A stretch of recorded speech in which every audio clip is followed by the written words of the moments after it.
Look at your computer right now. What color is it? Let me guess. Black, gray, silver, maybe white if it's a Mac. It's a rectangle. It's minimalist. It's boring. But it wasn't always like this. There was a time when computers had personality, real personality, not just specs and benchmarks, actual character. I'm talking about the iMac that came in 13 different colors and looked like candy. The Commodore 64 that had a sound chip so good people still make music on it today. The SGI workstations that were bright purple and blue and cost more than a car. The gateway computers that came in cowprint boxes, because why the hell not? These computers weren't just tools. They were statements.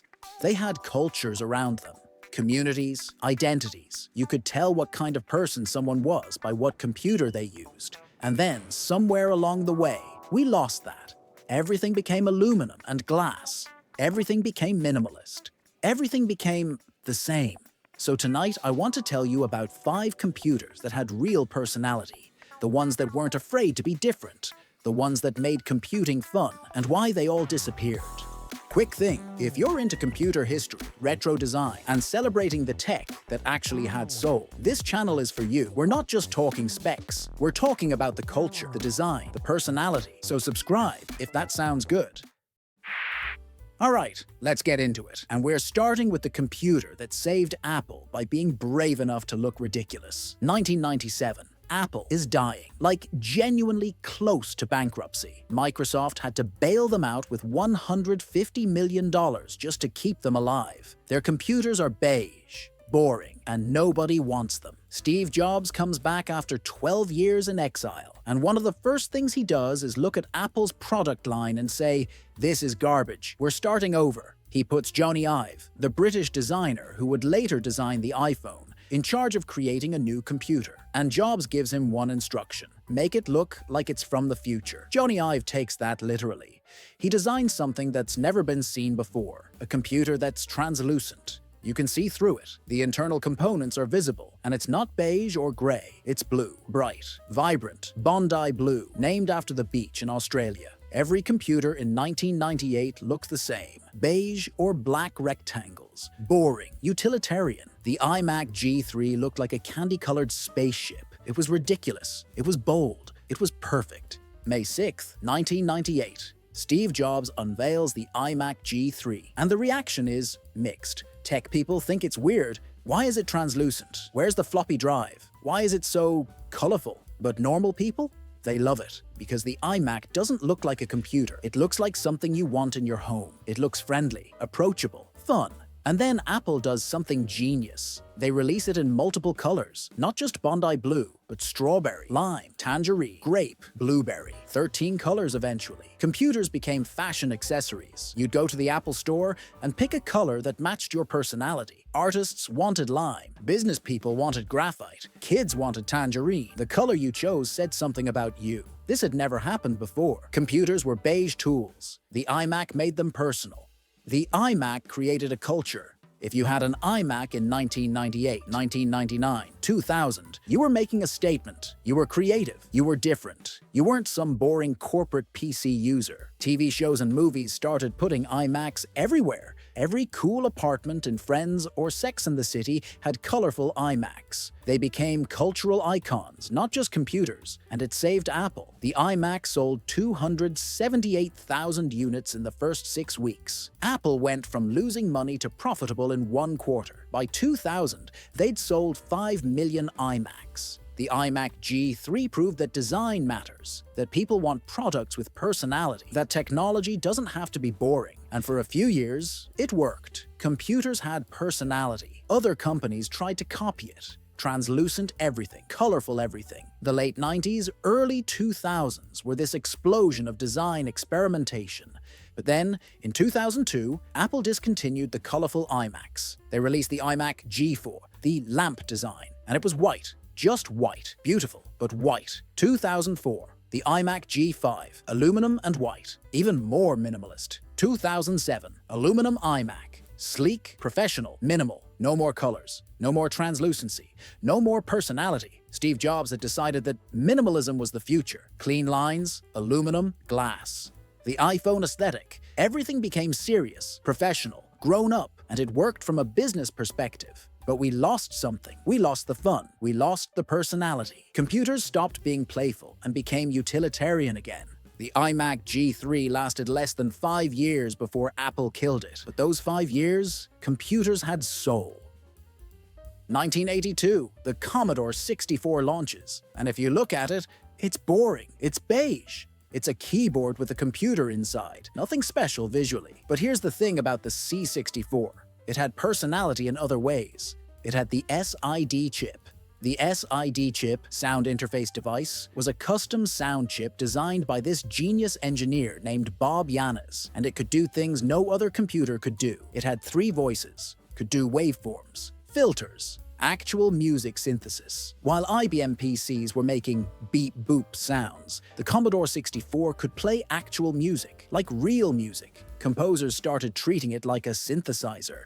The C64 became the center of an entire subculture, the demo scene. People would create demos, little programs that pushed the C64 to its absolute limits. Graphics, sound, animations, all synchronized perfectly. These weren't games or applications. They were art. They were showing off. Groups would compete to make the most impressive demo. They'd add their logos, their crew names. It was like digital graffiti. And the music. The C64 music scene was huge. Composers like Rob Hubbard, Martin Galway, Ben Daglish, they became legends. Their game soundtracks are still considered masterpieces. People still make music on Commodore 64s today in 2024. There are entire albums, entire concerts of music made on 40-year-old C64s. That's personality, that's soul. The C64 had a culture that went way beyond just using a computer. You were part of the scene. You swapped floppies with friends. You went to copy parties. You had a crew. It was a community. And the games. C64 games had personality because the hardware had limitations that forced creativity. You only had 64 kilobytes of RAM. You had to be clever. So C64 games had this specific aesthetic. Chunky sprites, creative use of color, incredible music, despite limited channels. Games like Impossible Mission, The Last Ninja, Maniac Mansion. They looked and sounded like nothing else. You could tell a C64 game from an Apple II game or an Atari game instantly. It had a signature. And C64 users were loyal to a cult-like degree. You didn't just own a C64. You were a C64 person. You defended it against Spectrum users in schoolyard arguments. You collected every magazine, every disc, every accessory. This wasn't just brand loyalty. This was identity. 1994.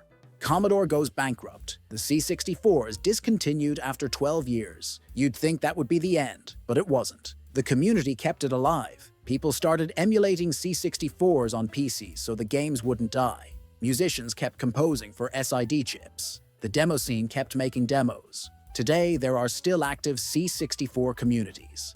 People making new games for it, new music, new demos. 42 years. After launch, the C64 still has personality because the people who loved it won't let it die. That's what personality means. Not just design, culture, community, soul. The C64 had it in spades. Mid-1990s, if you worked in Hollywood doing CGI, if you were doing serious 3D graphics, you used an SGI workstation, Silicon Graphics Inc. These weren't consumer computers. These were professional workstations that cost $20,000, $50,000, sometimes over $100,000. They were absurdly expensive, but they could do things no other computer could. Real-time 3D graphics, video editing, complex simulations. And here's the thing, SGI made them look expensive. While every other workstation was a boring beige or black box, SGI workstations were bright blue, or purple, or teal, with these distinctive curves and industrial design. They looked like they belonged in a sci-fi movie, which makes sense because they made sci-fi movies. The SGI had a culture around it that was pure elite status. If your studio had SGI workstations, you were serious. You were top tier. Jurassic Park, made on SGI workstations. The dinosaurs were rendered on SGI. Terminator 2, SGI. The Matrix, SGI. Toy Story, the first fully CGI movie, rendered on a farm of SGI machines. When you saw those distinctive blue or purple towers in a studio, you knew world-changing work was being done there. And SGI knew this. They leaned into it. Their marketing was all about being the elite choice. Their workstations had personality. The O2 had this distinctive purple and curves. The Octane was bright blue. The Indigo had this teal/blue color scheme. They weren't trying to blend in, they were flexing. Yes, this computer costs more than your car. Yes, it's bright purple. Deal with it. And SGI workstations had this specific startup sound, this deep, resonant bong. If you worked in a 3D studio in the 90s, you knew that sound. It meant power, it meant capability. They also had the best monitors. The SGI 1600 SW was legendary. 1600 by 1024 resolution in 1998. Flat panel, stunning colors. It looked like technology from the future. Everything about SGI had personality. The colors, the curves, the sound, the monitors. They weren't just tools. They were status symbols. Owning an SG meant you were doing important work. Late 1990s, early 2000s, PCs with 3D graphics cards start catching up. A $2,000 PC with an NVIDIA card can now do what a $50,000 SGI could do. SGI tries to compete. They release cheaper models. They port to Windows NT, but it's too late. The mystique is gone. If an SGI runs Windows, what makes it special? 2006, SGI files for bankruptcy. 2009, they're acquired and basically dissolved. The brand that made Hollywood's most iconic movies dies quietly. And with it, we lost that personality. Modern workstations are just black towers with NVIDIA cards inside. They're powerful, sure, but they don't have soul. They don't have that SGI blue. They don't make that satisfying bong when they boot up. SGI proved that even professional equipment can have personality, but when profit margins tightened, personality was the first thing to go. Alright, two more. We've got the computer company that shipped their products in cow print boxes because they were proud of being from the Midwest. And then we'll talk about why all of this died, why personality disappeared from computing. 1985, a guy named Ted Waite starts a computer company in a farmhouse in Sioux City, Iowa. Gateway 2000. They're gonna sell computers directly to consumers, mail order, undercutting retail prices. Now, starting a computer company in Iowa in the 1980s is weird. Everyone's in California, in Boston, in tech hubs, but Waite makes it part of Gateway's identity. Gateway embraces being from the Midwest, from farm country, and in 1991, they do something brilliant. They start shipping their computers in boxes with black and white cow spots. Why cow spots? Because cows equals farms equals Midwest equals Gateway. It's branding genius. Every Gateway box looked like a Holstein cow. You couldn't miss them. Think about this for a second. In the 1990s, when every tech company was trying to look serious and professional, Gateway said, "Nah, we're shipping computers in cow boxes." And it worked. People loved it. The boxes became iconic. You'd see a Gateway cow box and immediately know what it was. Kids would save them, use them for storage. They were distinctive. Gateway would put their commercials on TV showing cows and farm imagery. Their stores, Gateway Country Stores, had a farm aesthetic, wood, rustic vibes. This was so weird for a tech company, and that's why it worked. Gateway computers themselves weren't particularly special specs-wise, but the packaging, the branding, the personality, that made them memorable. You weren't just buying a computer. You were buying into this Midwest, down-to-earth, honest farm values thing. It was wholesome. It was different. It had character. Gateway also did something smart. They created a direct relationship with customers. When you called Gateway support, you talked to someone in South Dakota, someone who sounded like they were actually from the Midwest. This wasn't outsourced support reading scripts. These were real people who knew the products. The customer service became part of Gateway's personality, friendly, helpful, genuine. And Gateway users were weirdly loyal. People would specifically buy Gateway because they liked the cow boxes, liked the Midwest vibe, liked feeling like they were supporting a real American company instead of some faceless corporation. The cow boxes became so iconic that in the 2000s, when Gateway was struggling, they briefly removed the cow spots from boxes, and customers complained so much they brought them back. The personality was the brand. Early 2000s. Gateway is struggling. They can't compete with Dell's efficiency. Their retail stores are losing money. The direct-to-consumer model isn't working anymore. 2004, they close all their Gateway country stores. The cow motif slowly disappears from marketing. They're trying to look more professional to compete with Dell and HP. 2007, Acer buys Gateway, and that's essentially the end. Gateway becomes just another generic brand. The cow boxes disappear. The Midwest identity disappears. The personality, gone. Today, Gateway technically still exists as a Walmart house brand. They sell cheap laptops in generic black rectangles. No cows, no personality, no soul. Gateway proved that even in tech, regional identity and quirky branding can work. But when companies get acquired, when they try to compete on price alone, personality is the first casualty. The cow boxes are collector's items now. People save them, frame them, because they represented a time when computers could be fun and distinctive. So what happened? Why did all these computers with personality disappear? Why is everything now just aluminum rectangles? It started in the mid-2000s. Apple released the aluminum MacBook Pro. Clean lines, minimal, professional, and it was successful, really successful.